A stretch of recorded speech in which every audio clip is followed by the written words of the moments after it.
மங்கி எரிகிற அந்த நெருப்ப இன்னும் என்ன செய்யறா, அப்படி நவுத்தி விடுறான். இன்னைக்கு அப்படிதான் உங்க ஆவிக்குரிய வாழ்க்கையை நவுத்தி கொண்டு போறார். இன்னையில இந்த பிரசங்கத்திலிருந்து ஆமென், இன்னைக்கு தேவன் கொடுக்கிற இந்த அக்கினி உங்களுக்குள் இறங்குறத நீங்க பாப்பீங்க. அல்லேலூயா. விசுவாசிக்கிறீங்களா? ஆமென். இன்னைக்கு நீங்க போகும்போது நெருப்பா தான் போக போறீங்க. விசுவாசிக்கிறீங்களா? கர்த்தர் செய்வார் பாருங்க. தேவன் நெருப்புன்றாவே அந்த அன்னைக்கு கொடுக்கிற வார்த்தை அக்கினியா தான் இருக்கும். அந்த நெருப்பை நீங்க பாப்பீங்க. எரேமியா 23:29 904வது பக்கம். என் வார்த்தை அக்கினியை போலும். அல்லேலூயா. தேவனுடைய வார்த்தை எப்படிப்பட்டதா? அப்படியே நெருப்பு மாதிரி இருக்கு அப்படிங்கிற. நெருப்பு தான் அப்படிங்கிற. ஆமென். அதுக்கு வேற எந்த ஆப்ஷன் இல்லை அப்படின்ட்டு. நெருப்புனா நெருப்பு தான் அப்படின்ட்டு. ஆமென். தேவனுடைய வார்த்தை அக்கினியை போலும் அப்படின்னா அப்படியே இருக்குதுன்னு அர்த்தம். ஆமென். போலும்னா உண்மைன்னு அர்த்தம். அக்கினியை போலும் கண்மலை நொறுக்கு சம்மட்டி போல இருக்கிறது என்று கர்த்தர் சொல்லுகிறார். அல்லேலூயா. ஆண்டவரே சொல்றாரா, என்னுடைய வார்த்தை நெருப்பா இருக்குங்கிறார். ஆமென். பெரிய மலைகளை கண்மலையை அடித்து நொறுக்கிற சம்மட்டி அப்படிங்கிற தேவனுடைய வார்த்தை வந்துச்சுன்னா நம்ம இருதயத்தில் உள்ள எல்லா கவலைகளையும் அப்படியே சம்மட்டியில அடிக்கிற மாதிரி அடிச்சு அதை அப்படியே புதைச்சிருவார். இன்னைக்கு மட்டும் நம்ம அதே கவலையில வாழ்ந்திருந்தோம்னா நம்மள குழி தோண்டி போச்சிருப்போம் பிசாசு. அல்லேலூயா. அப்படின்னா ஆண்டவர் அந்த அளவுக்கு தேவனுடைய வார்த்தையை உங்களுக்கு என்ன செஞ்சிருக்கார்? போதிச்சிருக்கிறார், உணர்வடைய வைத்திருக்கிறார். அந்த நேரத்தில் அந்த வார்த்தை நெருப்பா உங்களுக்கு வந்திருக்கு, அதை சாம்பலாக்கி விட்டுருக்கிறார். சாம்பலாயிருக்கா இல்லையா? நீங்க ரட்சிப்பு மட்டும் இல்லைன்னா நம்ம சாம்பல். ரட்சிக்கப்பட்டு தேவனுடைய வார்த்தையை மட்டும் நம்ம கேட்காம இருந்தனா நம்மள என்ன செய்யலாம்? கறிக்கொட்டை மாதிரி ஆக்கியிருப்போம் பிசாசு. அல்லேலூயா. சொல்றேன் பாருங்க. அக்கினியை போலும்னா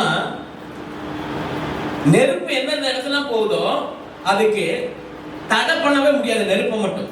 இப்ப தண்ணியை நீங்க தடை பண்ணலன்னா ஒரு பக்கெட்ல பிடிச்சி வச்சுக்கலாம், குடத்துல பிடிச்சி வச்சுக்கலாம். இப்ப மழை வருதுன்னா ஒரு பெரிய வெள்ளம் வருதுன்னா டேம்ல தடுத்து வைக்கலாம், ஒரு அணை கட்டி வைக்கலாம்.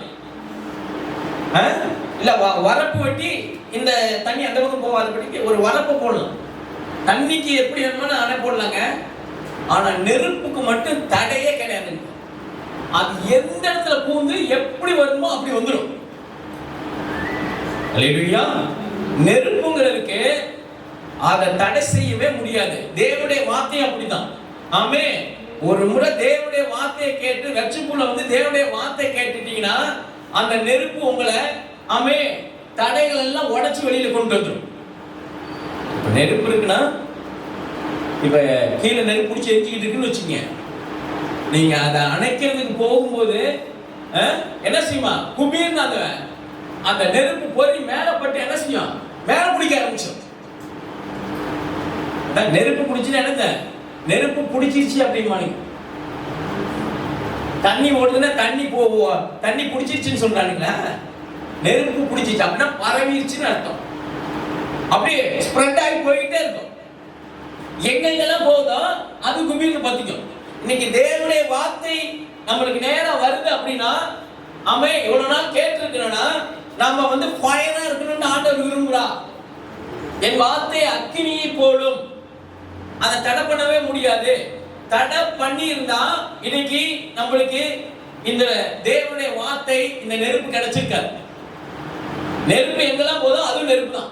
அது நெருப்பா மாத்தி விட்டுரும். இப்ப எரிமலை வெடிக்குதுன்னு வச்சுங்க, எரிமலை வெடிக்குதுன்னா உள்ள நெருப்பு அப்படியே வெளியில வரும் பாருங்க. வெளியில அந்த வெளியில உள்ள பாறை, கல்லு, மண்ணு எல்லாம் நெருப்பா மாத்தி விட்டுரும். அப்படியே தகதகன்னு மஞ்சள் கலர்ல இருக்கும். பாறையெல்லாம் அப்படியே நெருப்பு குழம்புன்னு சொல்லுவாங்க. அப்படியே அப்படியே என்ன செய்யும்? அப்படியே மஞ்சள் கலர்ல இருக்கும். அதை சுத்தி உள்ள அது எத்தனை கிலோமீட்டருக்கு போகுதோ அத்தனை நெருப்பா தான் இருக்கும். நெருப்பு எங்க போதோ அங்கெல்லாம் நெருப்பா தான் இருக்கும். அப்ப தேவனுடைய வார்த்தை நெருப்பு அப்படின்னா நாம ஆமே இன்னையிலிருந்து நெருப்பா மாத்துவார் ஆண்டவர். மாத்துவாரா மாத்த மாட்டார்? நீங்க பாருங்க உங்க வாழ்க்கையை எப்படி சேஞ்ச் பண்றாருன்னு மட்டும் நீங்க பாருங்க. வார்த்தை தான் அக்கினிட்ட. இந்த அக்கினி ஆமே கண்மலை நொறுக்கு சம்மட்டிங்க. தேவனுடைய வார்த்தை தான் பெரிய பெரிய காரியங்களை உடைச்சி எரிக்கிற சம்மட்டி அப்படிங்கிற. சம்மட்டின்னா சுத்திலுங்க. நம்ம வீட்டுல ஆணி அடிக்கிற சுத்தில இல்ல, பெரிய பெரிய மலையெல்லாம் உடைக்கிற சுத்தி. அல்லது எவ்வளவு பெருசு இருக்குன்னு பாருங்க. அடிச்சுன்னா கண்மலையும் நொறுக்குதான். அல்லேலூயா. அப்படியே இரும்பு மாதிரி இருக்கிற இருதயத்தை உடைச்சி தேவனுடைய வார்த்தை உடைச்சி ஆமே அதுக்கு பேர் சம்மட்டி அப்படின்னு அர்த்தம். தேவனுடைய வார்த்தை சம்மட்டியை போலவும் ஆமே இருக்கிறது அல்லவோ, ஆமே இருக்கிறது அல்லவோ என்று கர்த்தர் இந்த காலை வேளையில் பேசிக் கொண்டிருக்கிறார். நெருப்பு இரும்பு கூட உரிக்கும். நெருப்பு ஊற முடியாத இடத்துல பூந்து வந்துடும். தடை பண்ண முடியாது. தேவனுடைய வார்த்தையை அப்படிதான் தடை பண்ணவே முடியாது. அப்ப இன்னைக்கு தடைகளை கொண்டு வந்து இருக்கிறவனுடைய ஆமே பிசாசனுடைய அந்த தடைகளை உடைச்சு உங்களை வெளியில கொண்டு வந்து உங்களை ஆண்டவர் நெருப்பா மாத்தணும்னு இன்னைக்கு விரும்புறார். நீங்க விருப்பப்படுறீங்களா? நீங்க விருப்பப்பட்டாலும் விருப்பப்படாலும் இந்த பிரசங்கம் உங்களை மாத்தும். நீங்க எவ்வளவு கவலையில கண்ணீர்ல வேதனையில இந்த இடத்துக்கு வந்திருந்தாலும் தேவனுடைய வார்த்தை உங்களை அக்கினியா தான் மாத்தி கொண்டு போகும். ஏன்னா சத்தியத்தியார்கள் சத்தியம் தான் உங்களை விடுதலையாக்கும். நெருப்பு வந்துச்சுன்னா நீ நெருப்பா மாறிக்குவ அப்படிங்கிற. அல்லேலூயா. நீ கீழே பிடிக்குதுன்னு கீழே ஆஃப் பண்ணினா மேல பிடிச்சுக்கும். ஆமென். ஒரு ரூமுக்குள்ள ஒரு நெருப்பு பத்திச்சு அப்படின்னா எந்த இடத்துல சின்ன கேப் கிடைக்குதோ அப்படியே பூந்து வெளியில வந்துடும். அப்படி கர்த்தர் எல்லா பிரச்சனைகளும் பூந்து வெளியே வச்சு கொண்டு வந்திருக்கிறார். இந்த 2025 இன்னைக்கு 8ஆம் தேதி. இன்னைக்கு 8ஆம் தேதியா? 9ஆம் தேதிக்கு வரைக்கும் கொண்டு வந்திருக்கிறாருங்க. நெருப்பு மாதிரி வெளியில வந்திருக்கிறார். அல்லேலூயா. அதனாலதான் ஆண்டவரே நெருப்பா இருக்காரு. அதனால சாத்ராக் மேஷாக் ஆபேத்நேகோவை தூக்கி நெருப்புல போட்டோன்னே அப்படி மிதக்கிறாங்க. தண்ணியில மிதக்கிற மாதிரி மிதக்கிறாருங்க. இதெல்லாம் தேவனால் மட்டும்தான் செய்ய முடியும். எந்த மனுஷன் நெருப்புல போட்டா ஒருத்தன் கூட உயிரோடு வந்ததே இல்லை. ஆனால் தேவன் நாமே தேவனை விசுவாசித்தவங்க நெருப்புல போட்டோன்னே அப்படியே வெளியில வந்துட்டான். தேவன் நெருப்பா இருக்கிறதுக்கு அது ஒரு எடுத்துக்காட்டு. தேவன் அக்கினியா இருக்கிறார். அல்லேலூயா. தேவன் தண்ணீரா இருக்கிறார். செங்கடலுங்க அப்படியே பொளந்து வழி விடுது. தேவனுடைய வார்த்தைக்கு இயற்கை கட்டுப்படுது. தேவனுடைய படைப்புக்கு ஆமே எல்லாம் கட்டுப்படுற மாதிரி தான் அவர் படைத்து வைத்திருக்கிறார். அல்லேலூயா. இன்னைக்கு ஒரு கண்ட்ரோல் ஒரு கட்டுப்பாட்டுக்குள் கொண்டு வரதா கர்த்தர் இப்பொழுதும் உங்களோட பேசிக்கிட்டு இருக்காங்க. இங்க பாருங்க சொல்றாரு பாருங்க. ஆமே இருக்கிறத கர்த்தர் சொல்லுகிறார். அல்லேலூயா. அப்படின்னா தேவனுடைய வார்த்தை நம்ம ஒரு தேவனுடைய வார்த்தை நம்ம பிரசங்கிக்கும் பொழுது ஆமே பிரசங்கிக்கிற ஆளு ஃபயரா இருக்கணும். தேவன் ஃபயரா இருந்தாருங்க. அவர் என்ன செஞ்சாரு? பிரசங்கம் பண்ணாரு. மலை பிரசங்கம். 5000 பேர் உட்கார்ந்து இருந்தானுங்க. பசி எடுக்கிற அளவுக்கு பேசி இருக்கிறார். அவங்களுக்கு பசியே வந்துருச்சான். காலையில இருந்து நைட் வரைக்கும் உட்கார்ந்துருக்கானுங்க தேவனுடைய வார்த்தை கேட்கறதுக்கு. அப்ப எப்படி நெருப்பா இருந்திருக்கும் அவருடைய வார்த்தை. அல்லேலூயா. நீ பிரசங்க கேட்கிறீனா உன்னை அப்படி நுனி சேர்ல கொண்டாந்து உட்கார வைக்கணும். ஊழியக்காரன் நீ தூக்கம் உனக்கு வருதுனாவே ஆமே நெருப்பு அனுப்பணும் ஊழியக்காரன் இங்க இருந்து. அல்லேலூயா. அதுக்கு பேர் தாங்க தேவன் அப்படிதான் பிரசங்கம் பண்ண. அல்லேலூயா. விதையை குறிச்சு பிரசங்கம் பண்ணாரு, அறுவடை எடுத்தாரு. தேவனுடைய ராஜ்யத்தில் நிரப்புனாருங்க. இதைத்தான் ஆண்டவர் எதிர்பார்க்கிறார். ஒவ்வொரு ஊழியக்காரங்கிட்டையும் ஒவ்வொரு விசுவாசிகிட்டையும் அதைத்தான் எதிர்பார்க்கிறார். அல்லேலூயா. ஏன்னா 10ஓட 11 இல்ல நம்ம. அல்லேலூயா. அக்கினிங்கிற ஃபயர்ங்கிற ஆமே நம்ம தான் நெருப்பு. நெருப்புன்னு சொல்லிட்டாருனாவே நெருப்பா இருக்கணும். அல்லேலூயா. மங்கி போன திரி மாதிரி ஆமே விட்டு எரியுது இல்ல, அழிஞ்சு போறதுக்காக ஆண்டவர் நம்மள கொண்டுட்டு வரல. அவரே என்ன செய்யற மங்கி எரிகிற தீயை ஏன்னா அணையாமல் பாதுகாக்கிறார். அணையாமல் பாதுகாக்கிறன்னா தூண்டி விடுறான்னு அர்த்தம். இன்னும் ஃபயர் ஆகுறதுக்கு அந்த விளக்கில் உள்ள அந்த திரிய மேல ஏற்றி விடுற மாதிரி அந்த எண்ணெயில பட்டு மேல ஏற்றி நல்லா எரிஞ்சு ஆவிக்குரிய வாழ்க்கையில கனிகளை தந்து நல்ல ஜெப வாழ்க்கையில ஃபயராகி நீ போய் ஜெபிக்க போற இடத்துல எல்லாம் இயேசுவை போல அர்ப்பணம் செய்யணும்னா தூண்டி விடுறா. உன்னை நெருப்புங்கிறார். அவருடைய வார்த்தையை நெருப்பா இருக்குங்கிறார். வார்த்தை நெருப்புனா வார்த்தை மாம்சமாகி, வார்த்தை மாம்சமாகி இப்பொழுது உங்களுக்குள் வாசம் செய்து கொண்டிருக்கிறது. இயேசு வார்த்தை நெருப்பு உங்களுக்குள் இப்ப இறங்கிட்டு இருக்கு, இறங்கிருச்சு. மாம்சம், வார்த்தை மாம்சமாகி அந்த வார்த்தை இப்பொழுது உங்களுக்கு ஜீவனை கொடுத்து கொண்டிருக்குது, ஜீவனா இருக்கிறது, அது வாழ்ந்து கொண்டிருக்கிறது. நீங்க தான் நெருப்புங்கிறாரு, நீங்க தான் வார்த்தைங்கிறாரு.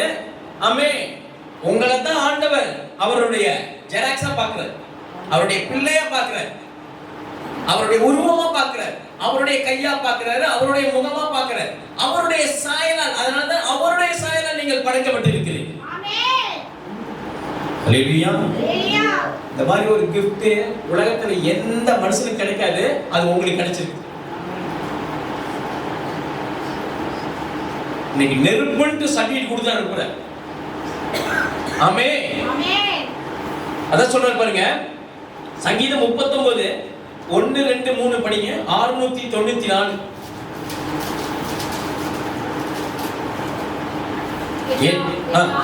பாவம் செய்யாதபடிக்கு நான் என் வழிகளை காத்து துன்மார்க்கன் எனக்கு முன்பாக இருக்கும் மட்டும் என் வாயை கடிவாளத்தால் அடக்கி வைப்பேன் என்றேன்.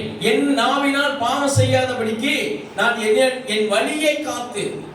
ஒரு மனுஷனுடைய வாழ்க்கை நல்லா இருக்கணும் அப்படின்னா முதல்ல பேச்சை குறைக்கணும், துதியை அதிகரிக்கணும். அல்லேலூயா. உலகத்துக்கு துதினா என்னன்னு தெரியாது. அவனுக்கு துதினா என்னது? ஜால்ரா தட்டுறது தான் துதின்னு நினைச்சிட்டு இருக்கான். துதி பாடுறா அப்படின்னா ஜால்ரா தட்டுறான்னு அர்த்தம், ஐஸ் வைக்கிறான்னு அர்த்தம், காக்கா பிடிக்கிறான்னு அர்த்தம். ஆனா இங்க சொல்றாரு, என் நாவினால் பாவம் செய்யாதபடிக்கு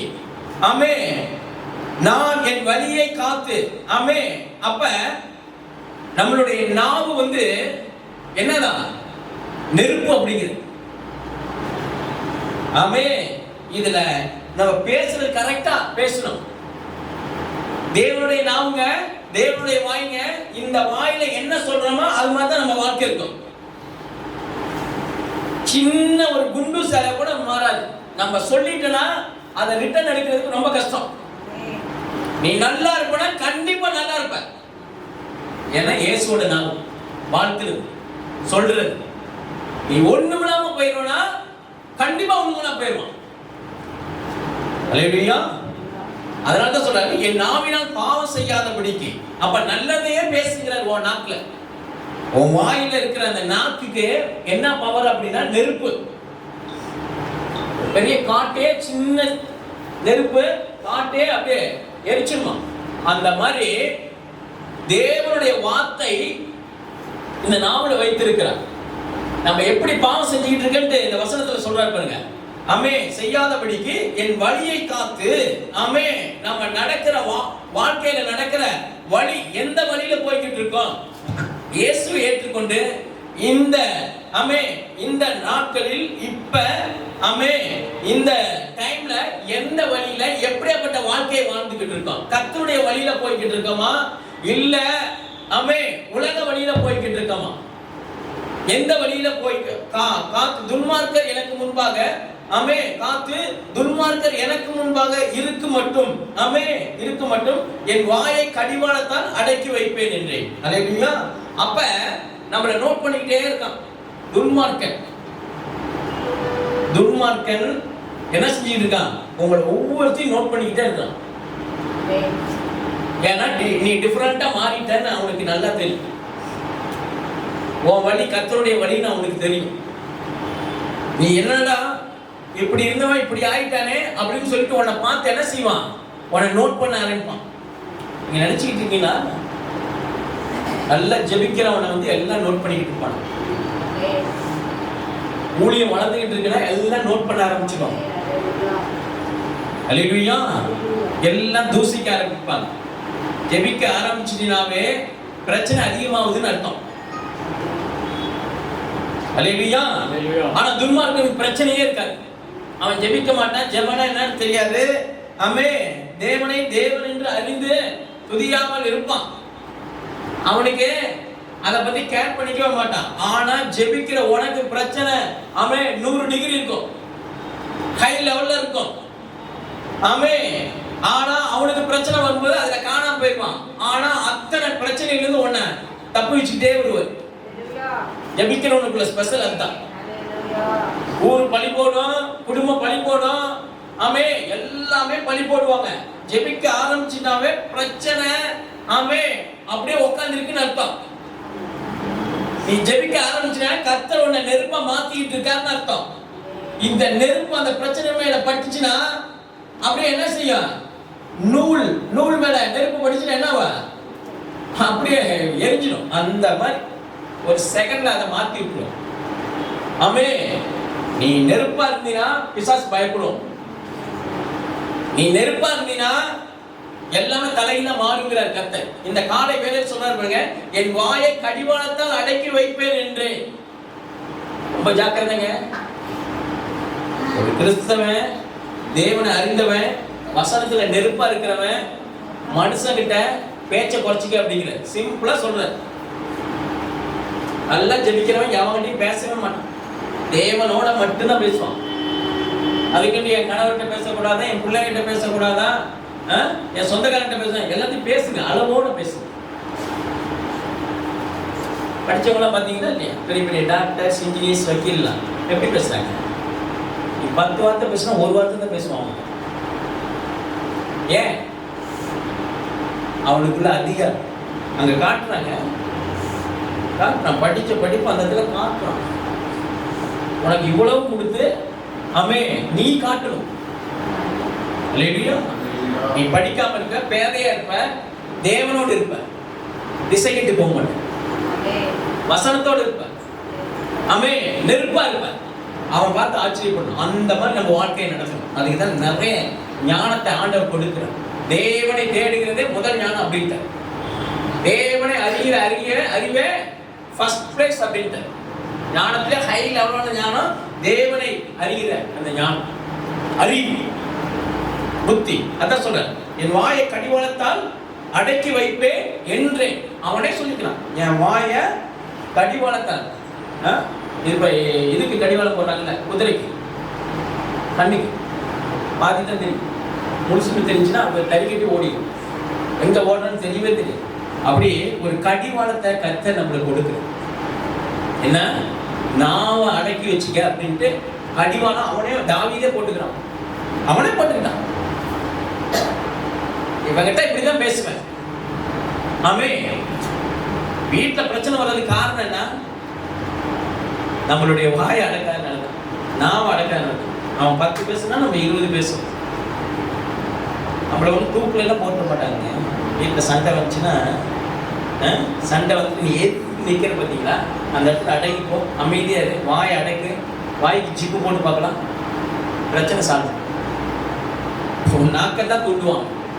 நெருப்புங்கிற அடக்கி வைப்பேன் என்றேன். நான் மௌனமாகி ஊமையா இருந்தேன். மௌனமாகி நான் சொல்றேன், நான் மௌனமாகி ஊமையா இருந்தேன்.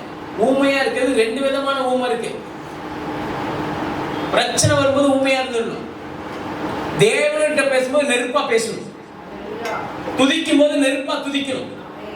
ஜெபிக்கும் போது நெருப்பா ஜெபிக்கணும். அதான் சொல்றேன், நான் மௌனமாகி ஊமையா இருந்தேன், நலமானதை பேசாமல் அமர்ந்து இருந்தேன். இங்க பாருங்க, அவன் சொல்றான், பேச்சிலே 2 வகை இருக்குங்க. நல்லதை பேசிக்கிட்டே இருக்கணும், நல்லதை பேசிக்கிட்டே இருக்கணும். கெட்டதுக்கு வாயை திறக்க கூடாது சொல்லுவானுங்க. அவர் நல்லா இருந்தாருங்க, இப்ப அப்படி உணர்ந்துட்டாருங்க. இன்னுமே முன்னேறது கஷ்டங்க. வேணுமோ கடவுள் மாதிரி பேசிக்கிட்டு இருப்பான். இன்னுமே அவ்வளவுதான், இன்னுமே முன்னேறி வர்றது கஷ்டம். நஷ்டம் தாங்க. இன்னுமே பணம் வருமாங்க, விட்டதை குடிக்க முடியுமாங்க அப்படின்னு. உலகம் இப்படிதான். ஒருத்தனை அப்படியே மட்டம் தட்டி தட்டி தட்டி தட்டி தட்டி அவன் வாழ்க்கையை அழிச்சு பேசி பேசியே கொண்டுருவானு. அல்லேலூயா. அதனாலதான் தேவன் நம்மளை வேறு பிரிச்சிருக்கிறார், உலகத்திலிருந்து வேறு பிரிச்சிருக்கிறாரு. மனுஷன் பேச்சுல இருந்து வெளியில கொண்டு வர்றதுக்காக அவன் பேசினா நெகட்டிவா தான் பேசுவான், கொல்ற மாதிரி பேசுவான், சாவடிக்கிற மாதிரி பேசுவான். அல்லேலூயா. நம்மளை முடிச்சுடுற மாதிரி பேசுவானுங்க. நல்லா வந்துடும் நினைச்சனே போச்சே அப்படின்னு போச்சு, இல்ல ஒண்ணுமில்ல, கிடைக்காது. இது உலகங்க, உலகம் அப்படித்தான் பேசிக்கிட்டு இருக்கும். ஆனா இங்க சொல்றேன், நான் மௌனமாகி ஊமையா இருந்தேன். ஆமே. அப்படின்னா மௌனமாகி இருந்தேன், நலமானதை பேசாமல். அப்படின்னா நீங்க என்ன செய்யணும்? ஜீவனை பேசணும். நான் நல்லா இருப்பேன், நன்மை கிருபை என்னை தொடரும், என் சரீரத்தில் வியாதிய கர்த்தர் சுகமாக்கி இருக்க, சிலுவையில வெற்றி சிறந்து இருக்கிறார். ஆமே. இந்த பிரச்சனையை மாத்துவேன். இதே கடன் பிரச்சனை இல்ல, இந்த 2025 முழுவதும் இருக்க மாட்டேன். இந்த பிப்ரவரி மாசத்திலே மாத்துவதற்கு என் தேவன் வல்லமையுள்ளவர் இருக்கிற, இந்த மாசமே மாத்தி கொடுக்கிறதுக்கு என் அப்பா ஏசப்பா உயிரோடு இருக்கிறார். அந்த மாதிரி நல்லதா பேசணும். இந்த நாக்கு அதுக்கு தான் கொடுத்திருக்கிறார். நாக்கு அதுக்கு தான் உள்ள. இப்ப உலகத்துல எல்லாம் மனுஷன் பாத்தீங்களா இல்லையா, ஆசீர்வாதம் காலில் விழுந்து ஆசீர்வாதம் வாங்குவாங்க. கடவுளுக்கு மட்டும்தாங்க காலில் விழுந்து மனுஷன் அப்படிதான் படைச்சிருக்கிறாரு. ஆனா மனுஷன் காலில் விழுந்து மனுஷன் ஆசீர்வாதம் வாங்குறான்னா தேவனுடைய சாயலா இருக்கிறதுனால. ஆமாங்க, தேவனுடைய சாயலா இருக்கிறதுனால, தேவனுடைய சாயல் தேவனா இருக்கிறதுனால என்ன செய்யற, மனுஷன் காலில் விழுந்து மனுஷன் ஆசீர்வாதம் வாங்கிக்கலாம். தெரியுதா ஏன் ஆசீர்வாதம் வாங்குறாங்கன்ட்டு? மனுஷன் காலில் விழுந்து மனுஷனுக்கு ஏன் மதிப்பு கொடுக்குறாங்கன்னு தெரியுதா? மனுஷனை ஏன் கடவுள் விலை மதிப்பானவன் என்று வைத்திருக்கிறார் இந்த உலகத்துல தெரியுதா? அவனுக்குன்ட்டு ஒரு கட்டத்தை உலகத்தை படைச்சு அதுக்குள்ள அவனை வச்சு, இந்த உலகத்துக்குள்ள வச்சு அவனை என்ன செய்யறாரு? தேவன் அவனை ஆசீர்வதித்து உள்ளார வச்சு வாழ வச்சுக்கிட்டு இருக்கான். அத்தனை பிரச்சனையிலிருந்து அவனை எஸ்கேப் பண்ணி வெளியில கொண்டுட்டு வந்துகிட்டே இருக்காருங்க. இதுதாங்க தேவன். இந்த தேவன்கிட்ட நீங்க அதிக நேரம் பேசணும். அல்லேலூயா. ஆமே. ஆமே. அழிந்து போகிற, ஒண்ணுமில்லாம போகிற மனுஷங்கிட்ட ஆமே பேச்சு குறைச்சிக்க அப்படிங்கிற. எந்த அளவுக்கு மனுஷங்கிட்ட அதிக நேரம் பேசுறோமோ அனுத்தம். ஆமே. நம்ம என்ன செய்யறோம்? ஒரு பெரிய நம்மளுக்கு ஒரு அடி காத்துக்கிட்டு இருக்குன்னு அர்த்தம். எதுலயும் உழுவு போறோம்னு அர்த்தம். அல்லேலூயா. அதனாலதான் இந்த பேச்சு கீச்சு எல்லாம் மனுஷன் கிடையவே கிடையாது. காலையில 7 மணிக்கு ஆலயத்துக்கு வந்து 7 மணிக்கு உட்காந்தனா மதியானம் 2 மணி வரைக்கும் அவர் கூட தான் பேசிக்கிட்டு இருப்பேன். உலகத்துல என்ன நடக்குது, என்ன குடிக்குது அப்படின்னு பார்க்கவே மாட்டேன், கேட்கவே மாட்டேன். செல்ல சைலண்ட்ல போட்டுட்டு ஓரமா எடுத்து வச்சிருவேன். தேவனுடைய சமூகத்தில் இருக்கும்போது நம்மளுக்கு எதெல்லாம் டிஸ்டர்பா இருக்கோ அதெல்லாம் சைலண்ட்ல போட்டு விட்டுருவோம். உறவுகள் டிஸ்டர்பா இருக்கா, அதை சைலண்ட்ல போட்டு விட்டுரு. அல்லேலூயா. இதுல லைட் மோட்ல போட்டு மியூட்ல போட்டு அப்படிதான். அல்லேலூயா. பிசாசு நம்மள தேவனோடு பேசுறத ஆமே தடை செய்யறானா, ஆமே தேவன் அந்த ஞானத்தை கொடுத்து படைச்சது, அந்த செல்போனை படைச்சது, அந்த ஞானத்தை கொடுத்தது நம்ம கர்த்தர் தான். ஆமே. அதுக்கு அதை தடை பண்றதுக்கு அந்த அறிவை கொடுத்தது ஆண்டவர் தான். அது ஓரம் கட்டு. தேவனுக்கு எதெல்லாம் தடையா இருக்கோ அதெல்லாம் ஓரம் கட்டினா நீ ராஜாங்கிற கர்த்தர். அல்லேலூயா. ஆமே. நலமானதை பேசாமல் அமர்ந்திருந்தேன். உட்கார வச்சுக்கோனா. நல்லதை பேசலன்னா பிசாசு அப்படியே உட்கார வச்சிருவோம் வாழ்க்கையில். நல்லதை மட்டும் நீங்க பேசாம ஆமே முடியாது, இது எனக்கு கிடைக்காது, இது ஆமே ஒண்ணுமில்லாம போயிடும், இது என்னை பின்தொடராது, இப்படியே வாழ்ந்துருவேனா கேள்விக்குறியோட இருக்கக்கூடாது. கிடைக்கும், நல்லா இருப்பேன், நல்லா வாழ்வேன், நன்மை கிருபை என்னை தொடரும். ஏன்னா இயேசு என்னை தொடர்ந்து வந்துகிட்டு இருக்கா. ஆமே. எனக்கு முன்னே போய் கோணலானவர்களை செவ்வையாக்குகிற தேவன் என்னோட உயிரோடு இருக்கிறார். அப்படி பேசுறீங்க, அப்படி பேசுறீங்க. இயேசுவை முன்னாடி வச்சு வச்சு வார்த்தையை நடத்து, வச்சு வச்சு பாதையில அவர் பாதையில போயிட்டே. அதான் ஆண்டவர் விரும்புறார். அல்லேலூயா. நான் சொல்றேன் பாருங்க. ஆனாலும் என் துக்கம் அதிகரித்தது. நல்லத பேசலனா துக்கம் அதிகரிச்சும், கவலை அதிகரிச்சிடும், ஆமே, நல்லது, நல்ல வார்த்தைகளை பேசுங்க, வசனங்களை எடுத்து பேசுங்க, வாக்கு தத்தங்களை எடுத்து பேசிக்கிட்டே இருங்க. நான் உயர்வேன், நான் கீழாகாமல் மேலாகுவேன். எவ்வளவு நன்மை கிருபை என்னை தொடரும், கர்த்தர் என் கண்மலையா இருக்கிறார். எவ்வளவு எவ்வளவு வாக்கு தத்தங்கள் ஆம் என்றும் ஆமென் என்று இருக்கான். அல்லேலூயா. உண்மைங்க, உள்ளுக்குள்ள இருக்குங்க, ஆசீர்வதிக்கிறதுக்கு ரெடியா இருக்கு வார்த்தை. அந்த வார்த்தை நெருப்பா இருக்கு, அந்த வார்த்தை சம்மட்டியா இருக்கு. ஆமென். சொல்றாரு பாருங்க, என் இருதயம் எனக்குள்ளே அனல் கொண்டது, நான் தியானிக்கையில் அக்கினி மூண்டது. என் இருதயம் எனக்குள்ளே ஆமென் அனல் கொண்டது. தேவ சமூகத்தில் வந்துருச்சுனா, ஆலயத்துக்கு வந்துட்டீனா, உள்ளார நுழையும் போதே ஆமென் உள்ளார நுழைஞ்சு உட்கார்ந்து ஒரு 5 நிமிஷம் 10 நிமிஷத்துல அவனை ஃபயர் ஆக்கி விட்டுறணும். அப்படி இருக்கணும் சபை. சபைக்குள்ள வந்துட்டு இப்ப காய்ச்சலோட வந்துட்டு ட்ரீட்மெண்ட் பார்க்காம போற மாதிரி, சபைக்குள்ள வர்றீனாவே ஆமே இங்க உன்னை சுகமாக்கி அனுப்பணும். சபைக்குள்ள வரணும்னாவே தேவனுடைய வார்த்தையை கேட்கும் பொழுது அப்படியே நுனி சீட்ல உட்கார்ந்து வைக்கணும், சேர்ல உட்கார்ந்து கேட்கணும் தேவனுடைய வார்த்தை. அப்படி ஃபயரா இருக்கணும். ஃபயர் இங்க இருக்கிறார் ஃபயரா இருந்தாதான், இங்க இருக்கிற நிக்கிற ஊழியக்காரன் ஃபயரா இருந்தாதான் ஆமே அந்த சபையில் உள்ள ஜனங்கள் ஃபயரா இருப்பாங்க, நெருப்பா இருப்பாங்க. நீ சொல்லவே தேவையில்ல, ஜெபிட்டு அவனே ஜெபிச்சுவான், அவனே நல்லதா பேச ஆரம்பிச்சுவான். அல்லேலூயா. அவனே சொல்லுவான், எல்லாம் நல்லதா நடக்குதுங்க, நல்லதா நடக்குது, நல்லதா நல்லது நல்ல காரியங்கள் நடக்க ஆரம்பிச்சிட்டியா வாழ்க்கையில. கர்த்தர் என்னோட இருக்கிறார். ஆமே, அவருடைய அன்பு என்னை விட்டு பிரியல, அவர் என் கூட இருக்கிறார், உயிரோடு இருக்கிறார். அந்த அளவுக்கு பூஸ்டப் ஆக்கி விட்டுரும். அதான் ஆண்டவர் ஊழியக்காரர்கள் நெருப்பா இருக்கணுங்கிறாரு, சபையில் உள்ள விசுவாசிகளின் நெருப்பா ஃபயர் ஆக்கணுங்கிறாரு. இதோ அக்கினியை பூமியில் போட வந்தேன், அது பற்றி எரிய வேண்டும் விரும்புறேன். நான் விரும்புறேன், நீ விரும்புறியான்னு கேட்கிறேன். விருப்பங்க, தேவன் எப்பயுமே விருப்பத்தின்படிதான் உன்னை நடத்துவார். உனக்கு பிடிக்கலன்னா விட்டுருவார்.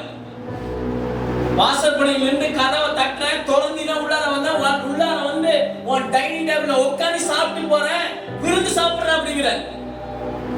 நீ கதவை திறப்புல வந்த அப்படியே என்ன உள்ளார வர்றதுக்கு அனுமதி கேட்கிறேன், ஒட்டினா உள்ளார வருவாங்கிறது, இல்லாட்டி வந்த வழியை பார்த்து நான் போறேன் அப்படிங்கிறேன். இன்னைக்கு நம்முடைய வாழ்க்கையில் அநேக ஆசீர்வாதங்கள் வந்து தட்டி தட்டி பார்த்துட்டு அப்படியே போயிடுச்சு. மௌனமா இருந்திருக்கோம் நம்முடைய வாழ்க்கையில். தேவனுடைய வார்த்தைக்கு மௌனமா இருந்திருக்கிறோம். தேவனுக்கு முதலிடம் கொடுக்காமல் மௌனமா இருந்திருக்கிறோம். தேவனுக்கு ஃபர்ஸ்ட் பிளேஸ் கொடுக்காம நம்மளுக்கு ஃபர்ஸ்ட் பிளேஸ் கொடுத்துறோம். நம்ம சுய பலத்துல எல்லாத்தையும் ஜெயிச்சிடலாம், எல்லாத்தையும் சாதிச்சிடலாம். ஆமே, அந்த எண்ணங்கள் இருந்தனால தான் இன்னைக்கு எவ்வளவு மிஸ்டேக் கிறிஸ்துவ வாழ்க்கையில். கரெக்டா ஜெபிக்கிற டைம்ல ஆமே ஜெபிக்கிறது இல்ல, ஆமே துதிக்கிற நேரத்துல ஆமே துதிக்கிற நேரம் எல்லா நேரமும் துதிக்கலாம். ஜெபிக்கிறதுனா ஒரு குறிப்பிட்ட நேரத்துல ஜெபிக்க முடியும். நீ முழங்கால் படிக்கிட்டோ உட்கார்ந்தோ பல இத்தனை மணி நேரம் கொடுப்பேன் உட்கார்ந்து தேவனோட பேசுகிறது தான் ஜெபம். அல்லேலூயா. அப்ப அந்த நேரத்தை நம்ம திருடிக்க கூடாது. இப்ப துதிக்கிறது நீ வேலை செய்யும்போது கூட துதிக்கலாமே, பைக்ல போகும்போது துதிக்கலாம், ஆமே நீ நடந்து போகும்போது துதிக்கலாம், நீ தூங்குறதுக்கு முன்னாடி துதிக்கலாம், அவன் அரை தூக்கத்தில் கூட ஸ்தோத்திரம் பண்ணலாமே. அரை தூக்கத்துல கூட துதிக்கலாமே. தாவீது அப்படிலாம் செஞ்சிருக்காங்க, அவன் அனுபவிச்சிருக்கிறான். அந்த அனுபவம் தான் நீங்க வார்த்தையா இந்த வசனமா வந்து ராசாமத்திலே தியானிக்கை அப்படியே உள்ள பூரிக்குதுங்க. ராசாமத்துனா முக்கா சாமம் போயிட்டான். அந்த சாமத்துல அப்படியே இருதயம் வந்து துதிக்க சொல்லுதுங்கிறான், எழுப்பி விட்டுறதுங்கிறான். அப்படி ஃபயரா இருக்கிறாங்க. ஆடு மேய்க்கிறவன் அப்படி ஃபயரா இருக்கிறான். அல்லேலூயா. ஆடு மேய்க்கிறவனுக்கு எப்படி இருக்கும் சாப்பாடு, ஆடு மேய்க்கிறவனுக்கு எப்படி இருக்கும் ட்ரெஸ், ஆடு மேய்க்கிறவனுடைய வாழ்க்கை எப்படி இருக்கும் கொஞ்சம் நினைச்சு பாருங்க. ஃபர்ஸ்ட் பிளேஸ் கொடுத்தாங்க கர்த்தருக்கு, முதலிடம் கொடுத்தாங்க. ஆடு மேய்ச்சவன், அதனாலதான் அவனை ஹை லெவல்ல கொண்டு போ. சிறியவனை புழுதியில் எடுத்து ராஜாக்களோடு பிரபுக்களோடு ஈக்குவல் பண்ணிடுவாரு. பெரியார் கூட உட்கார வச்சிருவாருங்க. நீ பெரிய ஆளுன்னு எதெல்லாம் மாத்திட்டு இருக்கியோ ஆமே அவனுக்கு ஈக்குவலா உன்னை கொண்டுட்டு வந்துடுவார். சரிக்கு சமமா மாத்தி விட்டுருவார் கர்த்தர். ஆமே செருபாபேலுக்கு முன்பாக சமபூமியாவாய் அப்படி